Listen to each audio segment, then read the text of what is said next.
Olá, buscadores! Estamos iniciando mais um episódio do programa Leituras para Viver Melhor, programa produzido em parceria da TV Super com a editora Teosófica. TV Super, que é o canal de comunicação da União Planetária, canal 2 da NET. Quem estiver nos acompanhando pelo YouTube já pode deixar o seu like no vídeo e também se inscrever no canal, que ajuda para que possamos produzir mais conteúdos desse tipo. E hoje vamos conversar com a Jennifer Soar, que está lá em Santa Catarina, em Ibirama.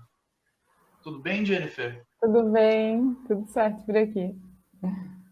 Bacana. Muito obrigado por ter aceitado o nosso convite. Seja muito bem-vinda. Nossa, eu que A agradeço. Jennifer, a Jennifer é graduada em engenharia e ela também é professora de yoga e coordenadora do grupo de estudos teosóficos em Timbó, lá em Santa Catarina.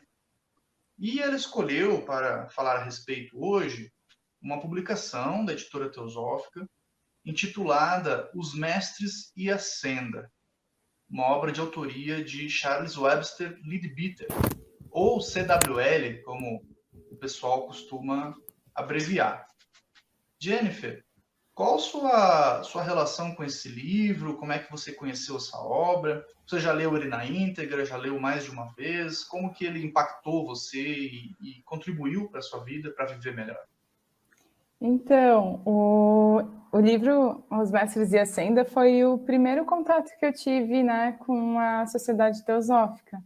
Eu, na realidade, assim, em 2018, né, eu fiquei sabendo sobre a teosofia e soube que tinha o Get Timbó bem próximo daqui da cidade, em outro local que eu estava. Daí olhei e tal, pensei, vou lá no Get dar uma olhadinha, e elas estavam para selecionar um novo livro para estudo. E a gente colocou alguns na mesa, assim, eu olhei para esse dos Mestres e Ascendo e pensei, nossa, esse aqui parece muito legal. E acabou que todo mundo escolheu esse livro para iniciar, né, o estudo naquele ano, que foi em 2018.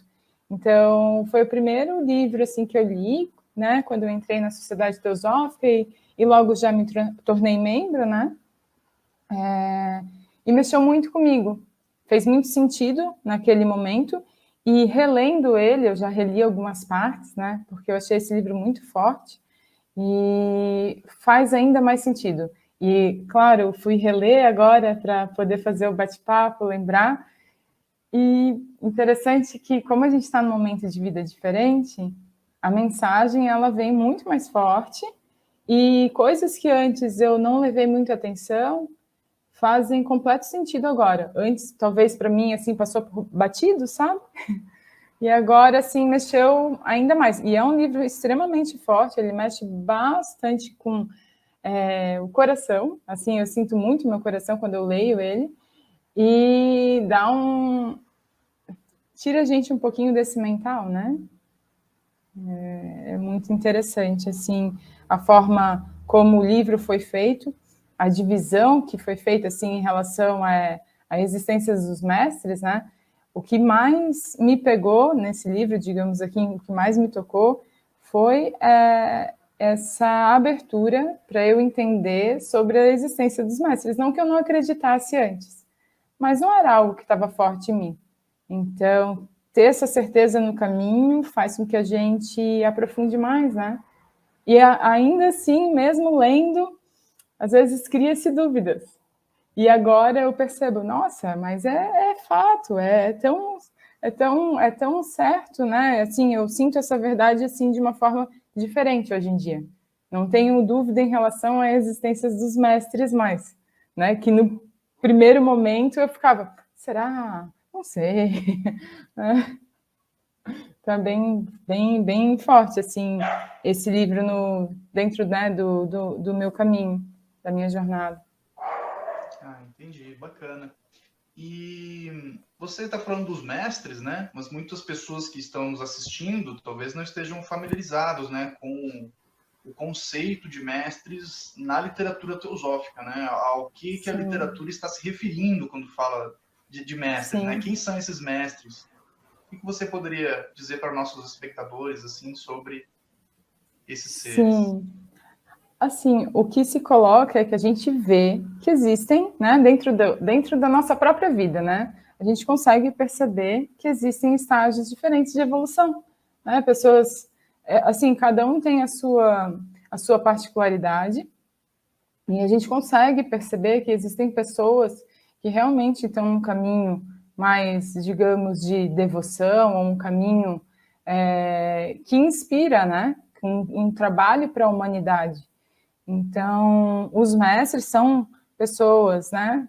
São seres que já evoluíram bastante e estão à disposição do mundo, né? Trazer benefício para o próximo e também fazer esse trabalho de ampliação da consciência, né? Trabalhar os nossos veículos, tanto corpo, mente, né? Todos os outros veículos que a gente vai estudando dentro da teosofia. E são seres, né, que atingiram a iluminação e podem nos guiar no caminho. E o que coloca assim no livro, e eu acho que faz todo sentido, que existe uma escada evolutiva, a gente percebe que cada homem está em um degrau, e a gente pode ser inspirado e auxiliado, assim como a gente pode auxiliar também. Então, os mestres eles chamam como se fossem homens perfeitos, né? Já atingiram um grau muito elevado de iluminação e trabalham em várias hierarquias, né? Eles até dividem, assim, os mestres em relação ao seu trabalho. Sim, bacana. Na literatura teosófica são apresentados esses seres, né, que são chamados também de Mahatmas em outros livros, né? Tem várias nomenclaturas, né? Chohans, Dhyans. Né? E nos outros livros a gente percebe que são apresentados muito poucas informações sobre eles, né? Até existe a obra As Cartas dos Mahatmas para Pessinit, que são 2 volumes, inclusive, que ali a gente consegue ter uma ideia mais ampliada, né? Mas os livros escritos pelos os autores relacionados à história da sociedade teosófica, geralmente eles não apresentam tantas informações, né? E o Leadbeater, talvez esse seja o livro que mais tenha informação sobre esses personagens icônicos assim da literatura teosófica. Eles são muito importantes, né, para a gente compreender da onde vem, né, essa sabedoria que Helena Blavatsky teve acesso e que depois outras pessoas também tiveram acesso a eles e depois outros autores embasados nos livros escritos por esses pioneiros, né, do movimento teosófico acabaram desenvolvendo e apresentando para a nossa sociedade no nosso momento atual, né? Jennifer, esses mestres a gente já está começando a entender, né? Que ainda não conhece, né? O que seriam? Então seriam seres humanos que atingiram um grau evolutivo. Alguns chamam de homens perfeitos ou homens livres, né? Livres do efeito do karma. Então seriam pessoas que já não seriam mais impulsionadas por aquele turbulhão de emoções e desejos. Pelos desejos mundanos, né? Que conduz, né, a maioria de nós. E agora, e essa senda? Que senda seria essa, né? Isso também acho que é uma pergunta de muitas pessoas que não conhecem o livro, né? Que senda é essa que o Leadbeater está apresentando para nós? Na realidade, a senda, né, o caminho, ele é uma escolha. Ele é uma escolha, né? E com certeza, todos nós estamos evoluindo, até porque a vontade, né, a gente fala, a vontade do divino, a vontade de Deus é a evolução. Então, assim, o caminho, na realidade, é despertar essas qualidades divinas que já residem em nós, né? Trazer para a consciência e se colocar, né, como à disposição para ser realmente um canal de amor. E às vezes a gente pensa, mas como? Eu separei uma frase que eu achei muito legal, né, para quem está iniciando aí no caminho, que eles falam que a senda, ela está aberta para aqueles que querem conhecer e aproximar-se, né, mas o homem que aspira, né, se aproximar aí dos mestres, apenas pode alcançar se tornando altruísta. E a gente pensar simples assim, não é tão simples se tornar altruísta, né? Existem várias práticas e até ao mesmo tempo que a gente fala como existem várias práticas, existem vários caminhos dentro dessa senda, né? E para cada temperamento humano. Então, a mensagem que eu achei bem legal, que é assim, que vem dos mestres, foi essa aqui, eu separei, eu achei muito bacana. Ó, trabalhe, faça o que puder para ajudar o progresso da humanidade à maneira dos mestres. Comece com o que você tem como oportunidade e o que é capaz de fazer, que pode ser qualquer coisa pequena externamente, a princípio. Então, tu vê que se tu tem vontade e tu vai se pôr à disposição, quando existe comprometimento, as coisas fluem. Então, começa com o que tu puder, o que está à tua disposição, que as coisas vão aparecendo no teu caminho. Estamos conversando hoje com a Jennifer Soares, que está lá em Santa Catarina, e estamos falando sobre a obra Os Mestres e a Senda, de Charles Webster Leadbeater, publicação no Brasil pela Editora Teosófica. Nós iremos para um rápido intervalo e voltamos daqui a pouco. Até já.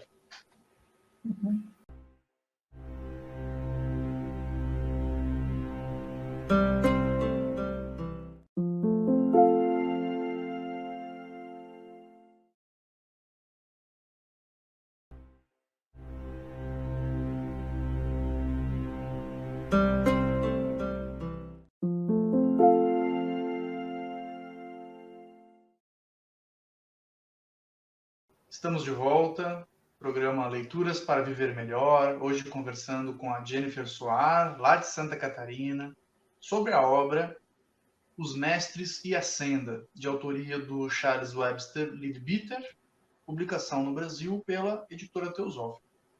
Jennifer, tem algum trecho dessa obra que você tenha separado para trazer para os espectadores, né, que ainda não conhece o livro? Muitas vezes é interessante. Uhum. Eu separei aqui um trechinho que fala sobre as 3 portas, sobre a senda mesmo, né? Porque primeiro ele fala assim que qual que seria a atitude do discípulo, né? Que teria que ter um esforço mesmo, né? No sentido de desenvolver o próprio caráter e também o altruísmo, para se pôr à disposição da humanidade. E daí ele fala sobre essas 3 portas, como iniciar. E daí tem um poema aqui que eu separei que ele fala assim: 3 portas há para o tempo: saber, trabalhar e orar. E aqueles que esperam do lado de fora do portão podem entrar por qualquer um dos 3 caminhos. E quais são eles? Saber, trabalhar e orar. Então, pelo autoestudo, pelo conhecimento, né? Pelo trabalho mesmo, que a gente até no yoga chama de karma yoga, né? O saber de Gnana Yoga, e o orar, que seria o Bhakti Yoga. Então, existem esses 3 caminhos. Não são, né? Não somente, assim, falando o básico, né? Mas seria para desenvolver mesmo a sabedoria, a vontade e o amor. Essas 3 qualidades divinas, né? Então, sempre houve esses 3 caminhos. A gente pode perceber isso não somente dentro do yoga, mas também nas religiões, né? Nas grandes religiões. Outros autores apresentam como aspectos da Trindade, né? Acho que o próprio Leadbeater apresenta dessa maneira em algum texto. Então, diz Helena Blavatsky que são os 3 aspectos do Logos. Então, a vontade, a sabedoria e o amor, né? Primeiro aspecto, segundo aspecto e terceiro aspecto. E o que você relacionou, né, com a yoga, então a Raja Yoga, que Blavatsky define como a yoga definitiva, digamos assim, né? Ela tem esses 3 aspectos, que é o Jnana Yoga, ou Gnana Yoga, depende da pronúncia, que seria a yoga do conhecimento, né? Então desenvolver a sabedoria. O Karma Yoga, que seria yoga da ação, ou o serviço, como estávamos falando no primeiro bloco, né? A questão de você trabalhar pelo coletivo. E o Bhakti Yoga, que seria a devoção. Então, essa questão do amor, mas não é um amor com apego, relacionado à paixão e à sexualidade, né? Um amor mais devocional, aquele amor espiritual, aquele amor que Jesus tentou ensinar pra gente, Sim, né? esse amor incondicional, né? Que a gente ainda, com a mente, a gente não consegue chegar lá. A gente tá tentando, né? Tô tentando. Mas ainda não é tão simples, né, para a maioria de nós. Mas vejam como algo que me chama atenção é que, claro, estamos falando de 3 aspectos, né, que são fixos, digamos, então, desenvolvimento da sabedoria, do serviço e a devoção, ou o amor incondicional. Mas a maneira como a gente pode desenvolver eles, ela é muito variada, né? Isso, por exemplo, né, o Sim, serviço. Aqui que a pessoa vai se dedicar no serviço altruísta. Isso vai ter muita relação com as suas próprias aptidões naturais, com o contexto que a pessoa vive, com as ferramentas que ela tem acesso, com os conhecimentos que ela tem acesso. Então a gente nota que, apesar de existir uma senda bem definida, a maneira como nós iremos nos relacionar com ela é muito de pessoa para pessoa, né? É muito personalizada, digamos assim, né? Cada um vai focar sim. nas suas aptidões, ou existem várias interpretações para essa palavra, né? Mas muitas filosofias interpretam como o nosso Dharma, né? Que seria colocar em ação a nossa vocação, as nossas habilidades inerentes da nossa alma, né? Nessa vida. Sim, e eu acredito que é isso mesmo, né? Está muito ligado ao Dharma, às vezes a gente não sabe qual que é o nosso propósito, né? Mas essas práticas, elas vão fazendo, aí eles falam muito da meditação, né? Então, até mesmo essas práticas, elas vão auxiliar nesse contato com a nossa essência, para que tu entenda qual é o teu Dharma, né? Nesse momento de vida que estamos. Então, até mesmo as experiências, elas vão desenvolver muito o nosso caráter também, né? Sim. E eu percebo muitas vezes, nós temos uma aflição, né? Eu já tive muito essa aflição, e volta e meia a gente tem de novo, de não estou fazendo o suficiente, né? A gente sempre acha que Sim, nunca é suficiente, né? O que a gente está fazendo, né? Nunca é bom o bastante, mas a gente tem que perceber que, na verdade, em cada momento da nossa vida, nós iremos fazer o que estamos aptos a realizar, né? Então, é claro que quando eu tinha 20 anos de idade, o meu contexto era diferente do que é hoje, que é diferente do que quando eu tiver 50, 60 anos, e vai ser sim, diferente da minha próxima reencarnação. Então, de fato, né, talvez seja perda de tempo nós nos compararmos, às vezes, aos outros. Né? Muitas vezes a sim, gente projeta em completamente. outra pessoa, a gente fica, mas fulano faz muito mais do que eu, ou faz muito melhor, né? Isso sempre irão aparecer pessoas que aparentemente ou de fato fazem muito mais do que nós, e têm habilidades que nós não temos, assim como nós temos habilidades que outras pessoas não têm, que essa outra pessoa não vai ter. Então acho que é muito importante também nós nos livrarmos, né, desse sentimento de culpa que muitas vezes está impregnado na nossa cultura ocidental, judaico-cristã, né? Então Sim. essa questão de nos sentirmos culpados, porque é uma culpa que só nos paralisa, né? Nos impede de agir naquilo que nós poderíamos agir. E na realidade a gente também não está sozinho nesse caminho, né? Eu acho que quanto mais a gente desenvolver a sabedoria, a vontade e o amor, mais a gente vai entender que esse processo é um processo de colaboração, é um processo de cooperação. Que uma pessoa tá ali, assim, eu não sei fazer tudo, não sei mesmo. Então eu tenho uma outra pessoa que está ali me auxiliando, né? Por isso que ele fala muito dos estágios de evolução. A gente pode auxiliar e ser auxiliado, olha só a beleza disso, né? E daí um pouquinho da culpa e da cobrança sai também. Porque assim, às vezes a gente sente assim porque falar homens perfeitos. Daí a gente já pensa, nossa, eu tenho que me tornar perfeita, né?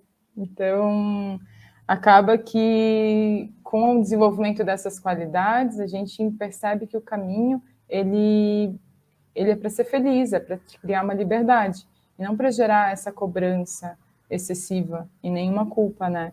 Tanto que no próprio livro fala sobre os aspectos em relação à irritabilidade, egoísmo, como que isso influencia na nossa aura, né? E todos esses registros vão ficando. Então, eles até falam que para tu se aproximar do mestre, essas tendências elas têm que ser apaziguadas. Enquanto tu está muito nesse modo reativo, a aproximação com os mestres, elas não vai acontecer, porque tu acaba também, tu vai estar conectado com o mestre. Claro que ele não vai ser tão influenciado pela nossa energia, mas se tu não estiver apto, né, para se aproximar realmente, isso não vai acontecer naquele determinado momento. Talvez tenha que trabalhar um pouco mais alguns aspectos, né, em relação ao caráter, para que tu possa se aproximar mais, né, desses seres já tão desenvolvidos, assim, né, nesse sentido. Com certeza. E lembrando que muitos os autores, né, quando eles falam em mestres, também muitas vezes eles estão se referindo a um duplo sentido, né? Eles falam tanto desses homens livres, eu prefiro a palavra homem livre do que homem perfeito, Então, porque a gente percebe da maneira como são apresentados que existem hierarquias, né? Então, esses mestres que Blavatsky e outros autores tiveram contato, existiam ainda outros que estavam em hierarquias superiores, né? Estavam mais desenvolvidos. Então a gente nota que essa perfeição é relativa, né? Existe degraus ali em um caminho. Eles são perfeitos em relação a nós, mas existem outros ainda que são mais perfeitos, né? Eu gosto do termo homens livres, né? Então eles são livres desse turbilhão que acontece dentro de nós. Então essa senda seria para que nós nos tornássemos iguais a eles. E para isso a gente tem que justamente, assim eu entendo, né, nós temos que nos colocarmos em movimento, um movimento interno e externo, para que possamos nos desenvolver. Então, muitas vezes, essa culpa, essa carga de culpa que nos paralisa, ela impede o nosso desenvolvimento. Então, não seria o sim, propósito, né, nós nos colocarmos uma cobrança mais do que a gente pode trabalhar, né, nesse momento. sim, E esse termo mestre, lembrando que também se refere ao mestre interno, né? Então, aquele princípio espiritual que está em todos nós e que muitas vezes nós não deixamos ele se manifestar, né, durante a vida. é isso aí. Até eles colocam assim que ninguém é esquecido nessa senda, né? Que também não é pelo próprio, não, tu não trabalha pelo reconhecimento, né? Então, por mais que às vezes tu acha que as coisas não estão fluindo, enfim, isso na realidade é uma ignorância nossa, né? Este foi mais um episódio do programa Leituras para Viver Melhor. Conversamos hoje com a Jennifer Soar, lá de Santa Catarina, sobre a obra Os Mestres e a Senda. Até o nosso próximo programa.